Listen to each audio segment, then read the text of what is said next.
ผู้เจ้ามากินเสสวนนำกันฮอบเด็กใครเห็นคลิปนี้จังโมคอมเมนต์ให้อ้ายในเดิมวันนี้ตูบใหม่ซื้อตูบใหม่ก็เลยว่าเฮ็ดเสสวนกินจักหน่อยซะฉลองตูบใหม่ผู้เจ้าเบิ่งตีนไก่ช้ำๆเลยนี่บอกเลยว่าตอนแรกค่อยบ่ได้มักกินได้เสสวนเมียพากินตลอดก็เลยแบบว่ามักอีกกินไปกินมามักอีกผู้เจ้านี่ผู้เจ้าเฮ็ดฟังเสียงเด้อ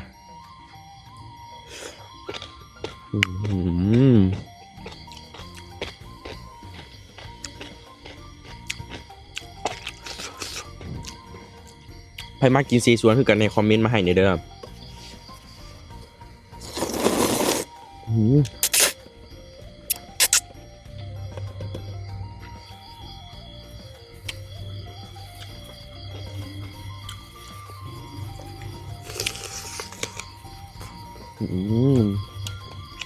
ไปคงนึงเนาะ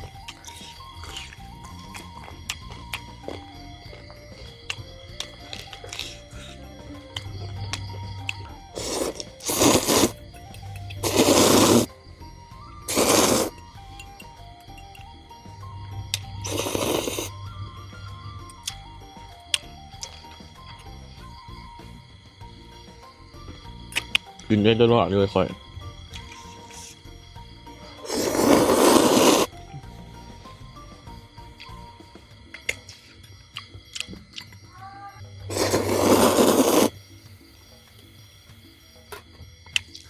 และคลิปนี้ได้ทุกคนสำหรับใครที่หากอีพออีเมฮีบซื้อตัวนี้ไปให้เพื่อนเลยเด้อใครที่มีอีพออีเมที่มีอาการทางด้านสายตาเจ็บตาคัดตาเครื่องตาน้ำตาไหลน้ำตาย้อยแบบนี้ขี้ตาออกหลายๆเนาะแบบนี้มาเจ็บตาตลอดตาแดงตาเพ่ง่ายแบบนี้เด้อตาสู้แดดสู้ลมบ่ได้แบบนี้เอาตัวนี้ไปกินคุณทำประกัน5 มื้อตาแจ้ง5 มื้อตาใสแต่คำเตือนเด้อคนที่ตาบอดบ่ต้องทักมาซื้อหลายคนมาถามว่าคนตาบอดกินแล้วดีบ่ตาบอดกินแล้วบ่เห็นหุงเด้อสำหรับใครที่มีอาการเจ็บตาคัดตาเครื่องตาแบบนี้เอาไปกินคุณทำประกัน5 มื้อเห็นผล5 มื้อตาแจ้ง5 มื้อตาใสและสำหรับอีพ่อแม่คนใดเนาะมีโรคประจำตัวเป็นความดันไขมันทั้งโซ่เป็นโรคหัวใจแบบนี้ถามว่ากินได้บ่กินได้เด้อเพราะว่าน้ำตาล0%มีแต่สมุนไพรทั้งนั้นเลยสมุนไพรรวม46ชนิดใครที่มีอาการแบบนี้หรือว่ามีอีพ่อแม่มีอาการแบบนี้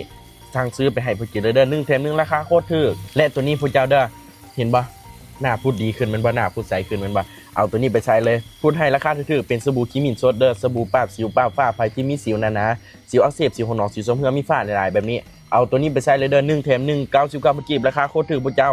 และจะมีของแถมให้1 อย่างผู้เจ้าแต่บ่บอกว่าอีหยังเด้อบอกเลยว่าโคตรคุ้มโคตรถูกผู้เจ้าทักมาหาพุทธได้เลยเด้อ